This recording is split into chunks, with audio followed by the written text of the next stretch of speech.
in dai har mata kasa a gaba ka jira ƙarshen ka jira ƙarshen ka. In zalunci dannel ba kere karfa ka jira ƙarshen a nan ne abun yake. A ƙarshe ake tantancewa, a ƙarshe ake tantancewa.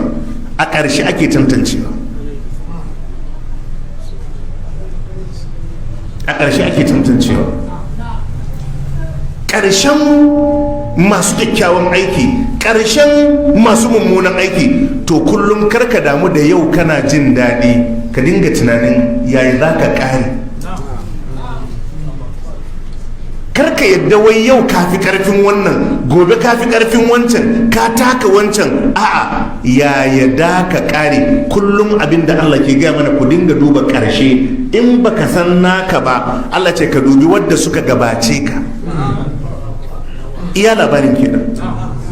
Ka duba wadda suka gabace ka a filinka, waɗanda suka gabace ka je ka gani. Yau ka samu ofis, ka yi tsawa wa wancan masinjan, ka zagi wancan masinjan.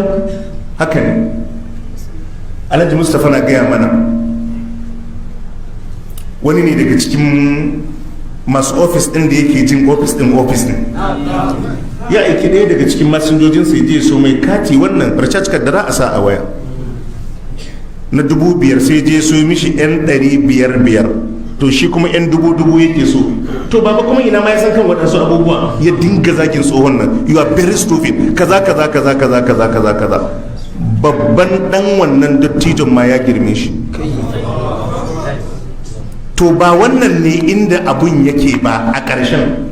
To inda yana so ya gane lissafin ofis din kujerar kafin ya hau, ya koma ya kalli wanda ya sauka yanzu yaya yake. Haka ake. Idan kai komishina ne na kaza, to ka je ka kalli wanda ya sauka kafin ka yanzu yaya yake. Idan kai minista ne, in kai alhaji ne, in ma kai ne kai, ka kalli wanda ya gabace ka yaya yake. Haka ake daukan isna. To wani ya samu dama kawai shi kenan, ya zagi wannan, ya taka wannan. To sai karshen kuma ta zo bakin.